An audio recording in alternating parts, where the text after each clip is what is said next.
let's talk about Vasisthasana, which is also known as side plank. Now, we're actually not going to get into Vasisthasana from plank pose today. Instead, we're going to come into it from downward facing dog, because downward facing dog as an entry into Vasisthasana feels a lot better on your shoulder joint. So let's do it. Come on into downward facing dog.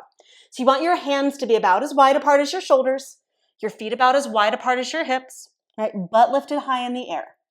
Now, really shift your weight into your right hand, right? Squeeze the mat with your fingers.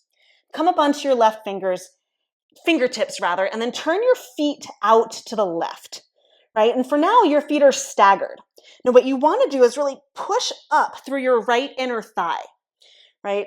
And it's almost as though you're trying to stand on your right foot. You're not on the outside edge. You don't have an edge of your foot, okay? You're trying to push through the ball of your baby toe and your inner heel, or your outer heel rather.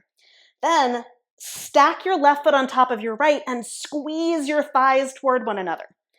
As you squeeze your thighs toward one another, you can really engage your right shoulder and maybe even extend your left arm up. Okay, and this is super helpful because when you come from plank, and I'll show that really quickly, you're typically not as lifted. Okay, so come on back down.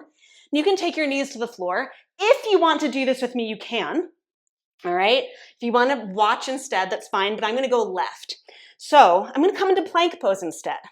Now, if I come into Vasisthasana from here with my hips lower, not so lifted, and I turn my feet out, notice where my hips are.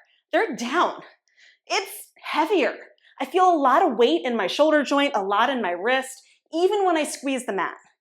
But when I start to lift my hips up and really work my inner thighs, my legs and my core start to do a lot more work in this pose, which is what I want, right? That's what makes this pose more bearable, maybe even enjoyable. It's what helps you find not only shoulder strength, but stability, okay?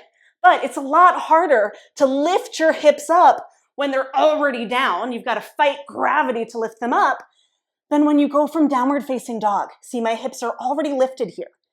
When I turn my feet out and I stack my right foot on top of my left and I squeeze my thighs, I can feel my core muscles work on the side. I feel my inner thighs working. And yes, my shoulder is still working here too, but it's not working quite as aggressively. And that makes Vasisthasana maybe not so much a side plank, right? Maybe it makes it just Vasisthasana. And then when you shift your perspective on how you get into and out of this pose, makes the pose a little bit more fun. So that's our mini for today. I hope it was useful. Thanks for being here.